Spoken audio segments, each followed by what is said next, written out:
David Gauthier, bonjour. Vous venez d'être désigné par Brito de Souza, le président du club de l'UFOP 49, nouveau coach de l'équipe féminine première. Vous avez accepté directement ou vous avez pris le temps de la réflexion avant de vous engager à ce poste? Bonjour tout d'abord.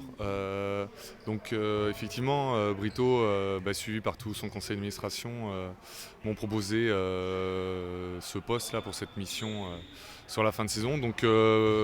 Non, moi j'ai réfléchi parce que d'ailleurs le premier sentiment c'était plutôt de ne pas accepter. Et justement, après un peu réflexion, prendre le temps de bien réfléchir, en parler aussi avec ses proches, j'ai trouvé que c'était une opportunité intéressante pour mon évolution. On vous connaît en tant qu'ex-joueur pro, notamment à Cholet, dont vous êtes originaire, vous êtes issu aussi du centre de formation là-bas. Est-ce que vous pouvez nous résumer un peu votre expérience à l'UFAB et ce que vous comptez apporter au groupe en tant que nouveau coach? Mon expérience à l'UFAB, c'est ma troisième année ici, donc pour l'instant elle se passe plutôt bien parce que j'ai eu sur une première année des U15 et puis après on m'a proposé d'intégrer le centre de formation. C'était avec beaucoup de plaisir d'ailleurs que je suis dans ces fonctions-là. Après, qu'est-ce que je peux apporter? Déjà, moi c'est ce que j'ai dit aussi un petit peu aux joueuses hier. Quand on est dans une situation comme ça, ce qu'il faut comprendre c'est que tout le club qui souffre. Et bien sûr, elles les premières, mais aussi toutes les personnes qui sont derrière elles, des bénévoles, aux supporters, mais aussi aux jeunes filles qui jouent dans le club. Nous, l'année dernière, les jeunes filles, toutes les semaines, elles nous posaient des questions, où on sentait beaucoup d'interrogations, parce que si on descend, elles, peut-être, elles sont obligées de changer de club, parce que le centre de formation est aussi en danger. J'ai essayé de leur faire comprendre qu'elles ont, alors c'est pas que c'est un poids, mais elles ont aussi une responsabilité, et notamment, quand j'avais vu le match de vendredi, au moins une responsabilité de se donner tout le temps à 100%. Après, on peut perdre, on peut gagner, mais déjà, 100% tous les jours de la semaine et au match, pour moi, ça me semblait un minimum. Aujourd'hui, les filles de l'UFAB donc, sont lanterne rouge, tout en bas du classement de Ligue féminine de basketball. Quels sont les objectifs, sachant que samedi, il y a la rencontre de la quatrième place, Charleville-Mézières à l'extérieur. Quels sont vos objectifs déjà sur ce match et ensuite pour l'année 2017, la fin de saison? Les objectifs, de toute façon, mon président m'a donné un objectif, il faut se maintenir.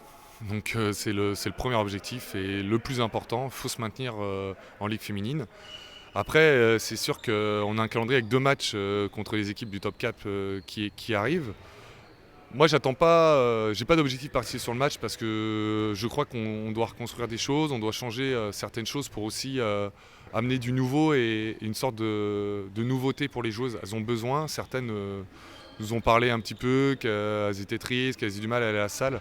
Donc nous, c'est vraiment ramener du plaisir au sein de l'UFAB, de l'équipe, des entraînements. Et puis on va voir, on prendra les matchs après les uns après les autres. Et enfin, toute dernière question, au sein du groupe, les filles n'ont pas parlé au dernier match. Est-ce qu'il va y avoir des choses au sein du groupe, séparation, ou est-ce qu'il y a des actions qui vont être mises en place au niveau du management du groupe? Oui, forcément, parce que moi, je les ai fait parler hier, j'ai parlé, elles ont parlé, c'était vraiment très intéressant. J'ai senti des filles investies et motivées, et ça, c'est le plus important. Et je leur ai surtout dit qu'on est tous ensemble. Avant, elles l'étaient aussi, mais c'est pas le simple changement de l'entraîneur qui va faire, parce qu'avant, il y avait quand même un entraîneur qui a fait grandir le club à ce niveau-là, avec ses qualités. Je veux dire, s'il a réussi une année à aller en Coupe d'Europe, c'est aussi, c'est pas que de sa faute cette année. Donc nous, l'objectif, c'était de dire, on doit y aller, tout le monde doit faire des efforts. Je parle beaucoup, moi, d'être tolérants les uns vers les autres, mais aussi de partage, de donner, parce qu'on a tous à apprendre les uns des autres. Donc moi, mon premier objectif pour le groupe, c'est déjà le respect. Je leur dis, on doit tous se respecter et on est ensemble pour faire une belle saison. Mais les filles s'entendent bien, elles nous l'ont dit, elles mangent souvent ensemble, elles font des choses. Maintenant, il faut juste leur trouver, à les faire s'entendre aussi sur le terrain, qu'il y a une vraie joie de s'entraîner ensemble, et ça, c'est important.